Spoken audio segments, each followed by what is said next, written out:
kawangan. Walang putol. Ito panglinis natin sa ating mini sounds.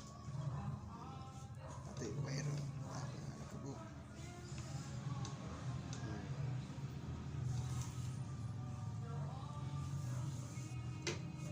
Ang aking mini sounds. Puro alikabok na. Ganyan naman.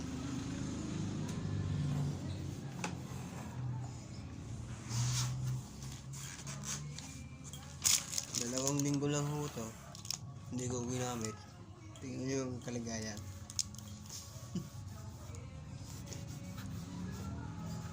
Grabe, dumi kasi yung ano kisame. Laglag.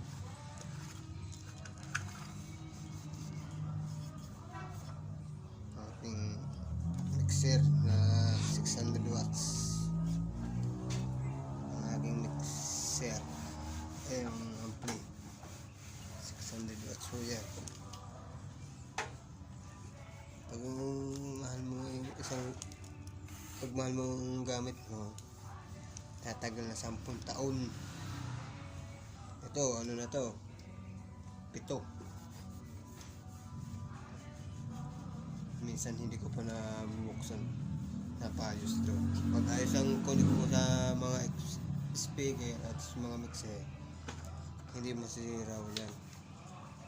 Pag tama yung watts ng mixer mo ay yung speaker mo, tama-tama dito, hindi masusunog.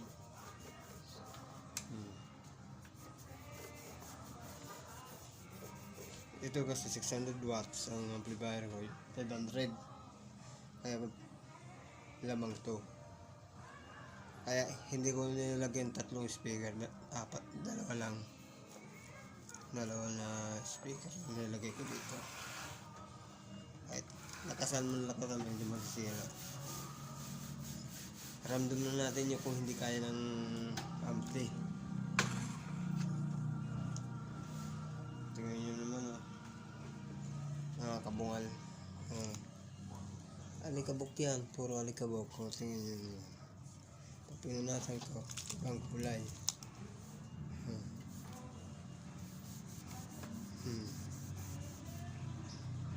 Ibang kulay ho yan.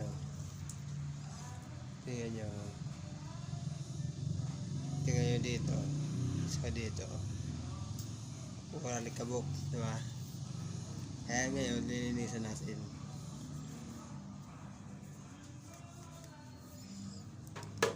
Ano po ito ay ang bili ko ay dito ay nasa higit 3,000 na. Kasama yung wire. Yung wire na yun.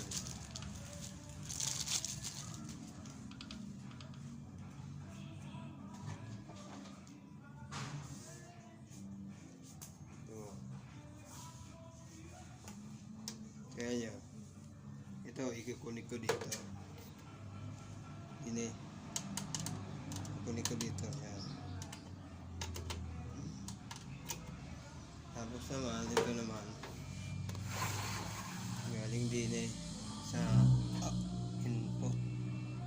Ano?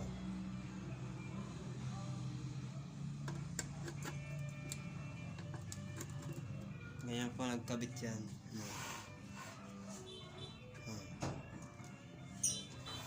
Tapos dito. Kaya nga lilinisan natin ating gamit. Ito, mahal na mahal ko itong gamit ito. Kasi mahilig ako sa sounds. So,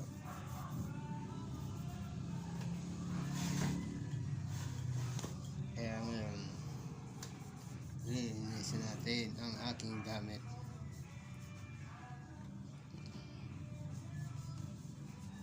Panlaban ko to sa bagong taon. Pag bagong taon dito, tugtugan po yun dito.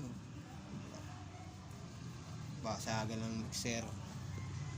Ang pinapatugtog ko ay yung rakatak. Walang makatalo.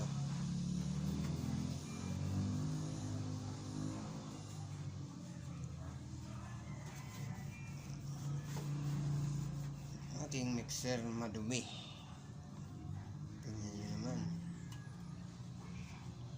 2 linggo lang hindi ko ginamit eh, ganun na. Kasi hindi ako umuwi. Nasa trabaho ko.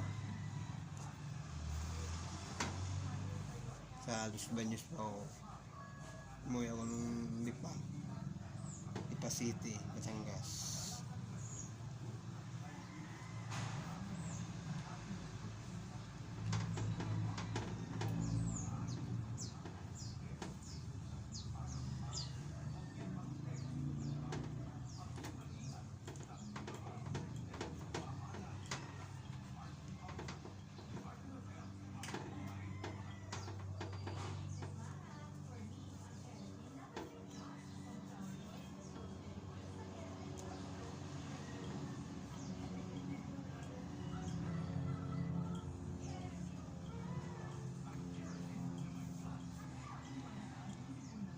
Hanggang na lang tayo dito mga kabungal. Medyo nagbago-bago na rin ho mga kabungal ang aking mixer. Hindi na puro alikabok ko. Ito na ang aking channel. Para kaya pag nagpatugtog tayo, pag tapos na tayo magpatugtog, i-off natin to lahat, i-off natin. Yan.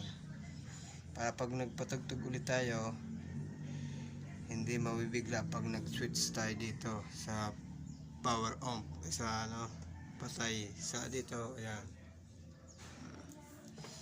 para hindi mabigla ang ating mixer mga kabungan. Okay, hanggang na lang po tayo dito mga loads. Dito na lang tayo mga loads.